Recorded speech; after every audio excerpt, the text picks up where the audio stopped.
En esta clase vamos a ver las coordenadas geográficas de nuestro planeta Tierra. Y vamos a hacer una introducción de la forma de la Tierra. La forma de la Tierra ha variado mucho a lo largo de la historia. El desconocimiento, miedos, tabús y limitaciones de la época hacían pensar que la Tierra era plana y tenía un fin. Ningún hombre antiguo llegó nunca al final de la Tierra. Cuando se viajaba muy largo, siempre se pensaba que el fin de esta estaría más allá de donde ellos habían llegado.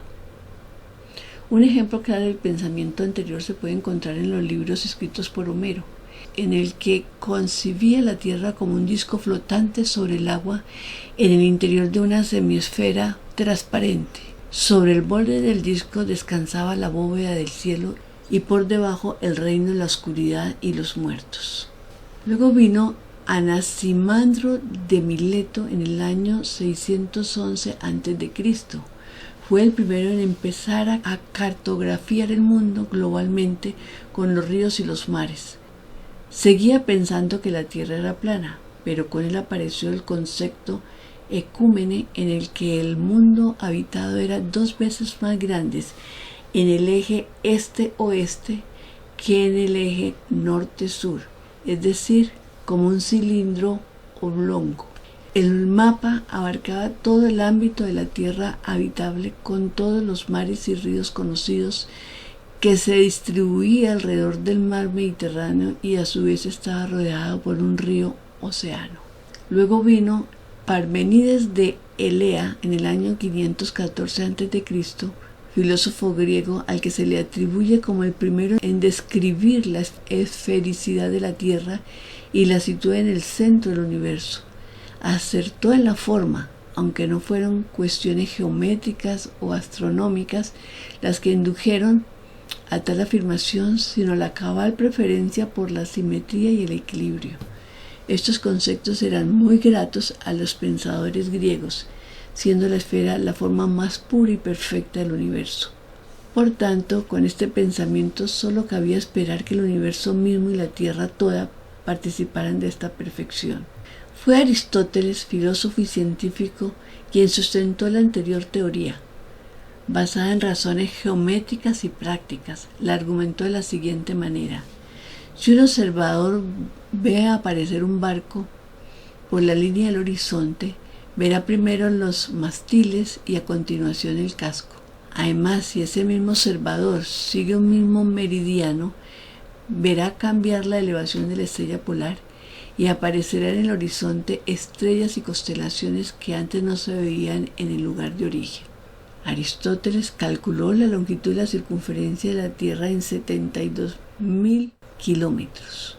A partir de ese momento la Tierra sería considerada esférica y los siguientes años se dedicarían a tratar de averiguar con precisión la longitud del radio de la Tierra de una manera más precisa. Así, Eratóstenes de Cirene, en el año 2076, filósofo, astrónomo griego, geógrafo y director de la Biblioteca de Alejandría, midió con exactitud la longitud del meridiano terrestre con una precisión sorprendente, equivalente a 39.500 kilómetros. No está mal, teniendo en cuenta que con los medios actuales se obtiene una longitud de 40.000 kilómetros. Este descubrimiento duró poco, ya que uno de sus seguidores, Posidonio de Rodas, político, astrónomo, griego, filósofo e historiador del año 135 a.C., rehizo los cálculos y disminuyó las medidas a algo más de 28.000 kilómetros, un cuarto de la superficie terrestre. Su exposición indujo un equívoco que duraría más de 1500 años, en virtud del cual partió Colón hacia Occidente con la idea de llegar a Oriente, que presumía la vuelta de la esquina. Fue Newton, en el siglo XVII, que da un paso más allá y comienza a considerar la Tierra como una figura elipsoidal, cuyo eje mayor se encuentra de este a oeste.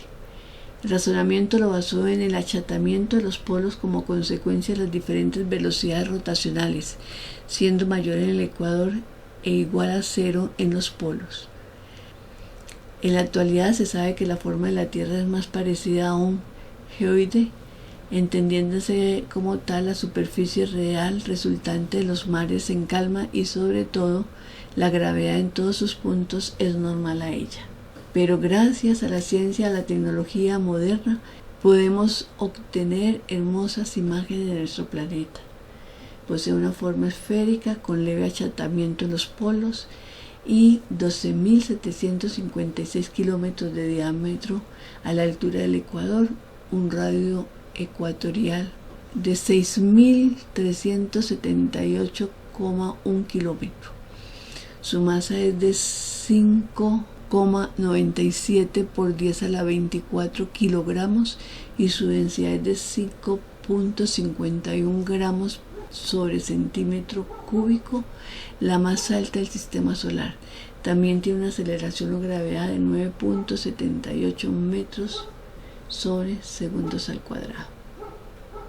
De esta forma, la Tierra es una esfera, algo comprimido por los polos, que gira sobre su eje. Este geoide terrestre cuenta con los polos norte y sur, que son el lugar donde su eje de giro corta la superficie terrestre. El sistema de coordenadas natural de un esferoide, como en el caso de la Tierra, es por tanto el de las coordenadas angulares, un sistema que está compuesto por dos parámetros, longitud y latitud. Para referirles debemos por tanto identificar por un lado el eje de rotación terrestre y por el otro el plano perpendicular al eje de rotación que corta la Tierra y lo atraviesa por su centro, que define el ecuador en su intersección con el esferoide. Vamos a definir ahora los círculos máximos que van de polo a polo y se denominan líneas de longitud o meridianos. A cada uno de ellos le corresponde un número de identificación a partir de un meridiano origen con un ángulo 0 grados que pasa por Greenwich en las proximidades de Londres. Sin embargo, también se han utilizado otras líneas de longitud como las que pasan por Berna, Bogotá y París. Entonces vamos a dibujar el meridiano de Greenwich en color naranja y vemos que este meridiano corta a la Tierra en dos hemisferios, el hemisferio este y el hemisferio oeste, mientras el ecuador corta a la Tierra también en dos, pero en el hemisferio norte y en el hemisferio sur. Estos meridianos los voy a colocar de tal manera que solo vea el polo norte y vamos a indicar los ángulos y ubicaremos el meridiano de Greenwich en 0 grados. Entonces podemos observar que los meridianos que se encuentran en el este los vamos a considerar positivos y van desde 0 hasta 180. Lo hemos dividido en ángulos de 15 grados. Y los que van al oeste van desde 0 hasta menos 180. Volvamos a nuestra visión tridimensional. Tenemos nuestros meridianos y el meridiano de referencia que pasa por Londres. Cada hemisferio, el hemisferio este y el hemisferio oeste, tienen características climáticas y estaciones propias, ya que reciben diferentes cantidades de luz solar y experimentan diferentes estaciones del año en momentos opuestos. Definamos ahora las líneas de latitud. Ya tenemos la primera, que es la del ecuador. Vamos a dibujar las otras paralelas, que son círculos concéntricos alrededor de la Tierra que se hacen más pequeños cuando se van acercando a los polos. El paralelo que se utiliza para medir la latitud es el ecuador, entonces se le asignamos con el 0. Y vemos que a medida que nos acercamos hacia el hemisferio norte, al polo norte, entonces también nos dividimos en ángulos de 15 grados hasta llegar a 90.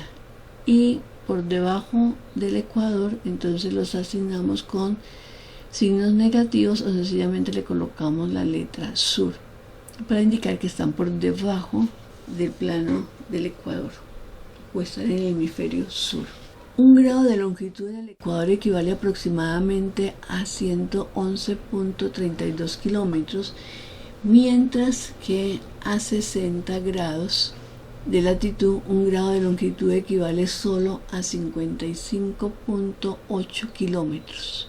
Entonces, como vemos, no existe una longitud uniforme de grados de latitud y longitud. Las distancias entre los puntos no pueden medirse con precisión utilizando unidades angulares de medida. Vamos a destacar otros paralelos de importancia, como son: fuera del Ecuador tenemos los trópicos de Cáncer y Capricornio, que están ubicados a 23 grados 26 minutos 15 segundos. El de Cáncer está por encima del Ecuador y el de Capricornio está por debajo del Ecuador. Las regiones comprendidas entre estos dos trópicos se conocen como zonas tropicales, y los rayos de sol llegan en forma perpendicular de frente al menos una vez al año. Veamos ahora los círculos polares. Los encontramos a 66 grados 33 minutos. Tenemos uno en el norte y el otro en el sur. Estos paralelos determinan la zona de la superficie terrestre en los cuales el sol se oculta completamente por lo menos un día completo al año. En el hemisferio norte está el círculo polar ártico y en el sur está el círculo polar antártico. Entonces, veamos ahora cómo medir la posición en cada punto en la Tierra. Entonces vamos a ocultar los trópicos y dejamos el Ecuador, referencia 0, y el meridiano de Greenwich. Entonces, por ejemplo, acá estoy señalando, el punto señala la ubicación de Medellín, Colombia. Bueno, vamos a definir dos ángulos, uno para la latitud y el otro para la longitud. Entonces tenemos el de latitud y tenemos el de longitud. Voy a colocar uno que me permita ver un ángulo mayor, que no sea Medellín, sino por ejemplo el Cairo. Entonces acá, este está mucho mejor. Entonces el punto indica el Cairo y este va a ser el ángulo que me va a dar la latitud y este me va a dar la longitud. Entonces nosotros sabemos que los paralelos y meridianos se cruzan siempre en ángulo recto. Siempre acá tenemos ángulos rectos. Y todo punto sobre la superficie terrestre pues va a tener dos coordenadas, una que es la longitud y la latitud. La longitud es la distancia angular entre el meridiano de un lugar, en este caso P, y el del meridiano de referencia de 0 grados, que en este caso va a ser el de Greenwich.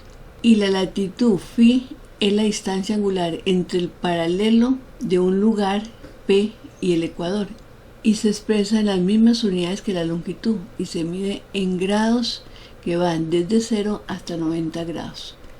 Entonces esta va a ser la latitud y este va a ser la longitud. Un grado de meridiano equivale a 111 kilómetros, mientras que un grado del paralelogramo equivale a 111 multiplicado por el coseno de phi, es decir, a 111 kilómetros en el ecuador, disminuyendo hasta 0 kilómetros cuando se dirige hacia los polos. Veamos algunas medidas que puedo mostrar. Por ejemplo, aquí tengo la del Cairo. Entonces tengo, el Cairo está al este del meridiano de referencia 0 y sobre el ecuador. Entonces los dos ángulos son positivos. Pero, por ejemplo, Madrid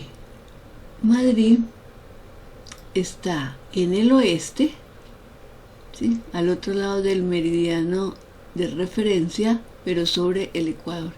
Entonces lambda es negativo y phi es positivo. ¿Y cómo obtengo estos valores? Entonces, para obtener las coordenadas, lo que he hecho es que conozco el radio de la Tierra. Teta es este ángulo que hay acá, entonces lo defino como 90 menos phi. La longitud no es más que lambda. Y de esta manera entonces tengo las coordenadas. Te ubiqué el Cairo, Madrid, voy a ubicar México. Entonces a México lo tengo por acá. a México está después del meridiano, pero antes, en la parte norte, en el hemisferio norte del Ecuador. Entonces lambda es negativo y phi es positivo. París está después del meridiano, entonces los dos ángulos son positivos. Washington, lambda es negativo porque está en el oeste, pero phi está en el norte del hemisferio, entonces es positivo.